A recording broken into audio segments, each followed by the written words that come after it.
What's going on, YouTube? I'm your host, Jay Williams. This is the Sports Collective. This is my first ever YouTube video, so if you tapping in, I greatly appreciate it. Please like, comment, and subscribe. All right, so today we're going to get into this WNBA slash Caitlin Clark drama that has really been going on, I would say her whole career, which is she's going into her third season now. But the past week and a half, when the Indiana Fever had faced the Connecticut Sun, then, we all heard the non-foul slash foul slash flagrant two foul that has been heard around the world.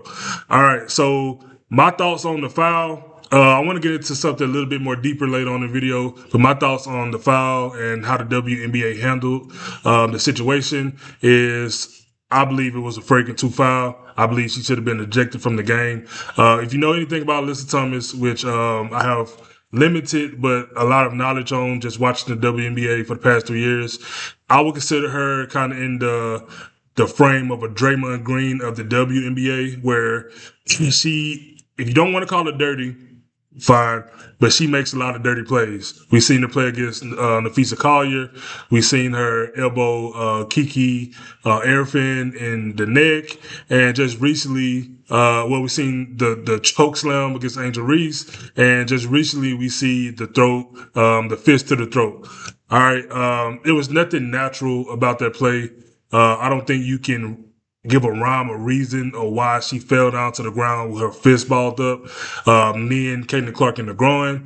But that's neither here nor there. The WNBA the next day came back and suspended her for one game. Me personally, I would have liked to see 3 to 5 game suspension, just to kind of set a standard. And quite frankly, this has been going on Caitlin Clark's whole career. Her rookie year, she led the league in the player that received the most flagrant fouls, and that's only the fouls they call. It was plenty more that they didn't even call or upgrade to a flagrant foul. All right, I just think this is a deeper issue going on with the WNBA. I completely believe they have just completely turned this thing on its head. They have mishandled the stardom of Caitlin Clark, and I'm not one to believe they should coddle her, which they haven't, or pacify her, which they haven't. But you should protect your superstars. And what I have seen in the past 3 years, I just think the WNBA was not ready. And I really, truly believe that they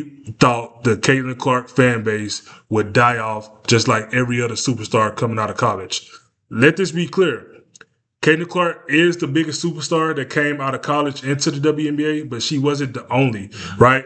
I personally have heard of Breanna Stewart, Nafisa Collier, Aja Wilson, Maya Moore. Maya Moore was my all-time favorite player. And I promise you, I have never seen a Maya Moore professional WNBA game, right? I think when WNBA stars leave the college ranks, their career dies. And that's just the fact of the matter. And so I believe the WNBA, looking at Caitlin Clark, they just thought she was just another college star who will come into the WNBA, and that their fan base will leave her alone. And it just hasn't been true. And so with all the new fans coming in, all the new eyes, the national media attention, I just think the WNBA was not ready for that type of attention, whether it's the referees, whether it's the way the game is being played, whether it's the way they market their stars. They just weren't ready. And the second thing I believe about the WNBA and the players, they didn't believe Caitlin Clark was that good. They did not believe Caitlin Clark would come into the league and dominate like she was doing her rookie year, even last year and this year. I think this year she's top 3. At least before she got hurt, she was top 3 in the league in scoring. She was top 2, going back and forth between 1 and 2 in assists, having an MVP type of season, if you ask me. So with all that being said, I just think the WNBA failed to protect her when it comes to these other WNBA players. Whether it's jealousy, whether it's hate, whether it's resentment, it's something, right? Something is there, right? Caitlin Clark has said nothing. She has said nothing controversial, right? She simply plays the game, right? She talk noise, but that's what we like. We like our favorite players to talk noise. Kobe Bryant, Michael Jordan, LeBron James, even the showboat. Like we love that. We love that competitive fire. And so with the WNBA, how they handle it, I just don't get it. I don't understand. And then you have this other side to it, why I think they're fighting a battle that's not worth fighting. You have extremists in everything, every walks of life, especially sports. You're going to have people that want to push their agenda and attach it to somebody that's in the media. So, yes, you do have people that are pushing their own agenda and attaching it to Caitlin Clark. Yes, you do have people that are pushing their own agenda and attaching it to Angel Reese. But that's not a fight the WNBA should be fighting. You leave that where it's at. Right? I don't think it's about, it shouldn't be about gender, right? It shouldn't be about race, the ethnicity. Like most sports fans, I would say all sports fans don't care about that. We are here to watch the game. We're here to be entertained. We're here to enjoy ourselves. And so that's what Caitlin Clark has brought to a lot of her fans. It just is what it is. And so we gonna get into a little bit of what Emmanuel Acho had to say. I think it was ridiculous. I think it was flagrant. I think he's rage baiting, which is kind of strange for somebody to. I don't want to say he's a part of the national media, but he's a big media or has a big media platform. So for him to be rage baiting, clickbaiting like this, I think it's ridiculous on his face. So let's check out a little bit what he had to say. Behind the camera, I need your attention. This is the dumbest smart take you're ever going to hear. Oh, what? I don't like this. How does that work? Terrified. When you start off a hot take by saying this is the dumbest thing that you're going to hear, then it's probably dumb, and you probably shouldn't say it. There's nothing wrong with hot takes. Hot takes are probably going to stir up some type of controversy. That's what they're called hot takes for. But it shouldn't be dumb, and it shouldn't be something you don't believe. Like you shouldn't give a hot take and lie. Like if you give a hot take and that's your true belief, then cool, right? Like I'm a big NFL fan.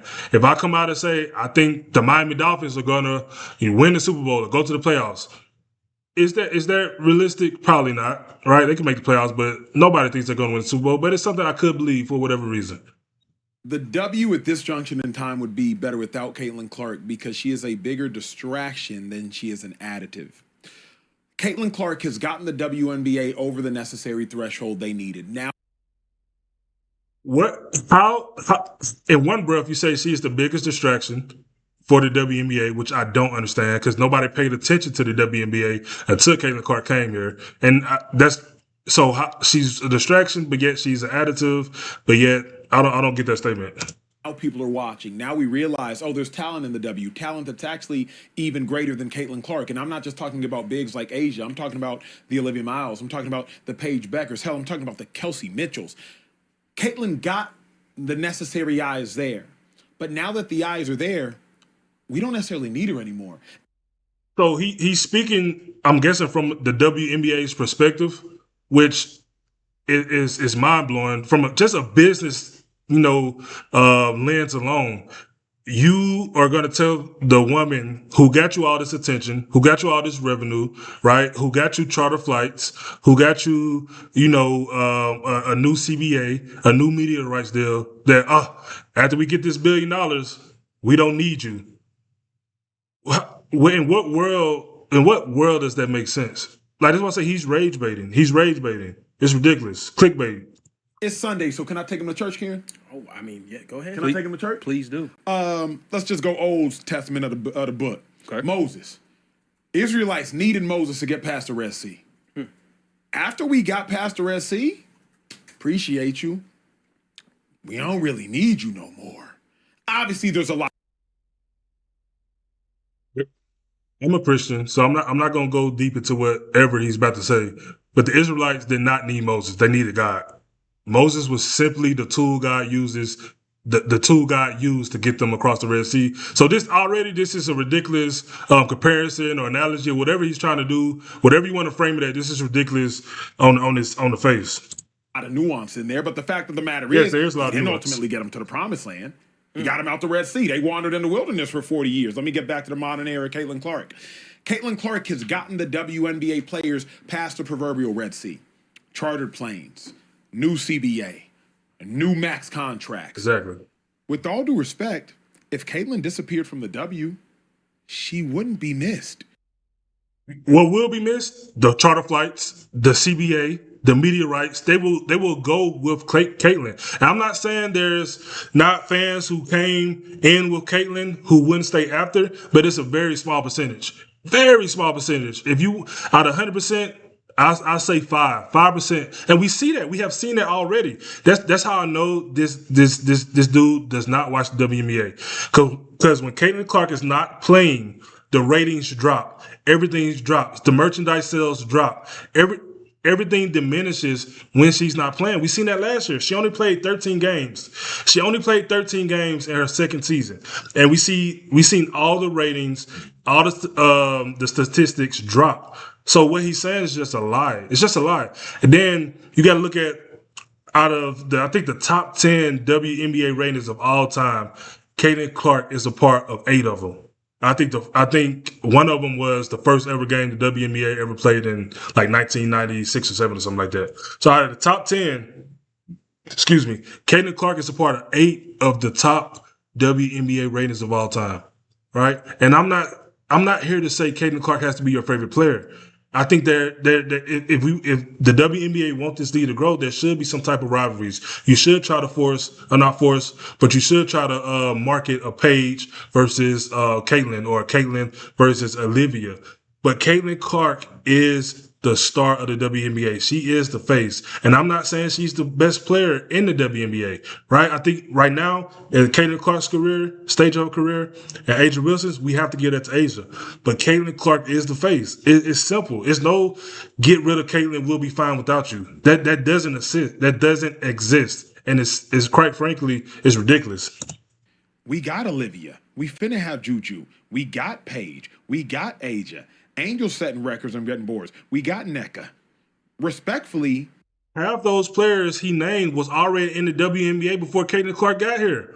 That's what just blows my mind about his statement. And then, of course, you named Olivia Miles, who's a rookie this year, Paige Beckers, who is this her second year in the league.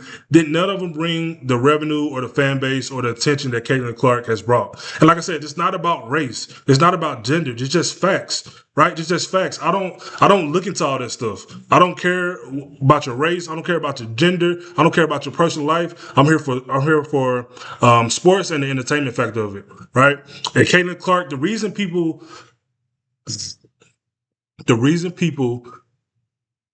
clung or attached themselves to Caitlin Clark is because when I'll speak for myself, when I watch Caitlin Clark, I don't see a huge drop off, right? Whether you know it or not, you are comparing the WNBA to the NBA, right? We already know they don't have the athleticism.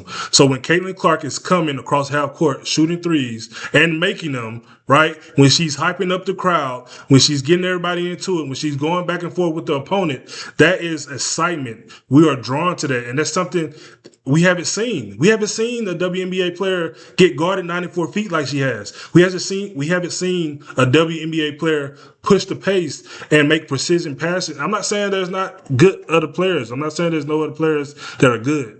But at the end of the day, Caitlin Clark has a fan base, and her fan base came to the WNBA. That's something the WNBA has never seen. There has been plenty of stars that has left college, and the fan base has left the star player to the WNBA. They didn't follow. So Caitlin did what only Caitlin could do, and we don't necessarily need her to do anymore. Thank you, Caitlin. We can take it from here. hey, if you think I'm gonna That finish. person that runs leadoff leg in the Olympic 4x4, thank you. We can take it from here. Give me that baton. We're good now. Now you're saying that the WNBA needs. That analogy is crazy too, because when you had the leadoff leg hands it to the second leg is probably faster or just as fast as the leadoff leg. Caitlin Clark is not handing the baton over to anybody who can maintain what she has brought, right? That doesn't make sense. You're assuming that she's handed it off to a lead who's going to maintain what she has brought, and that's not true. That's not. There's nothing that has proven that to be true. Nothing. To be cognizant of where they put Caitlin Clark on posters. The WNBA and the officials need to alter the rules for Caitlin Clark. The WNBA and opposing players need to They alter the rules for Michael Jackson. So yes, when your star player is getting beat, right? When you in fear that she might not finish the season for the second year in a row, yes, you are going to alter rules for your superstar player. She brings it's nothing about sports that is equal, right? And I'm not talking about as a human. Right, we all equal as human. You put on your pants the same way I put on my pants. But in the context of sports, your stars get treated better. They changed the rule for Tom Brady. Tom Brady broke his leg. They was like, you can't hit quarterbacks. They changed the rule for all quarterbacks. They changed the rule for quarterbacks that they did not care for to protect Tom Brady and the star quarterbacks of that league. You changed the rules for your stars. That's not us saying or people saying you pacify them, you coddle them. But yes, you do change. We've seen it all. We've seen it. The NFL, the NBA, the MLB, we have all seen them change rules for stars. It's simple. And that's what you're supposed to do to protect your league, to protect the business, to allow it to continue to grow. Treat Caitlin Clark more gently. Caitlin Clark's coach needs to be cognizant of how she talks to her in public because it's going to look like there's an issue. You're getting general manager. This issue with Stephanie White, and I'm not trying to make this video too long. I'm not the type who's going to call anybody out their name. But Stephanie White, it's a lot there. Like, we see what they say publicly, but we also see with our eyes, right? It's a saying where I see with my eyes better than I hear with my ears. Managers fired, head coaches fired, commissioners fired, social media team. Kathy, what Nafisa said last year about what Kathy said in a private conversation about Caitlin Clark is lucky to be in the WNBA, that lets us know the delusion that the commissioner and probably everybody in that front office has. They believe that the WNBA did not need Caitlin Clark to reach where they are now for whatever reason. Even though they never reached these heights in a 30-year 30-year career that the WNBA has been here. What Nafisa said about Kathy, that should have been enough to get that woman out of that office, right? That's just delusion that can't even be explained. Fired, all because we have to cradle and cradle this woman. Respectfully, She hasn't the been league has cradled. gotten the necessary juice out of the squeeze. Is there a little bit more meat on that bone? Sure. But I don't need to eat it down to the grizzle. This is ridiculous. Ocho, Emmanuel, whatever, he's clickbaiting. I don't believe he believes what he's saying. I think he's rage baiting. He's trying to get clicks. He started off with saying this is gonna be the dumbest, smartest thing you're ever gonna hear. And he was right. It was one of the dumbest things I ever heard. But let's get into a couple of Caitlin Clark record-breaking records that she broke her rookie year. WNBA leading assists per game. WNBA leader in three-pointers made. Single season WNBA assist record. Single game record with 19. Right? Single points by point guards, 769. First player in WNBA history to record 20 points, 15 assists, and 5 rebounds. First player in a lot of her records that she broke her rookie year was not rookie records. They was WNBA records, right?